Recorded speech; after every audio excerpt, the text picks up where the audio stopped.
தமிழ்நாட்டில் இருக்கிற 1 வயசு குழந்தையிலேருந்து 90 வயசு பாட்டி வரைக்கும் ஒருத்தர் தலைக்கும் 11,000 வரைக்கும் கடன் இருக்கு.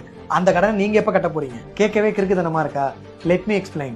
வெல் டெக்னிக்கலி அது கவர்மெண்டோட டெட். என்னதான் இந்தியாலேயே ரிச்சஸ்ட் ஸ்டேட்டா இருந்தாலும் தமிழ்நாடு தான் ஹையஸ்ட் கடனா இருக்கிற ஸ்டேட். 2.72 lakh crore, இந்தியாவோட second biggest economy.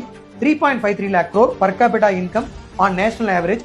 2.6 lakhs tax collection on every year. என்னதான் தமிழ்நாட்டோட பாப்புலேஷன் 7.5 crores இருந்தாலும் அன்எம்ப்ளாய்மெண்ட் ரேட் ஜஸ்ட் 4.5% தான். இதுலயும் women labour force rising to 40%.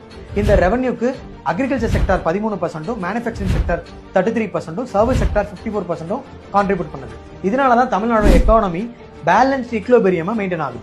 தமிழ்நாட்டில் டெட் இருக்கு, அது கூடிய டெலிவரி, டெவலப்மெண்ட், டைவர்சிட்டியும் இருக்கு.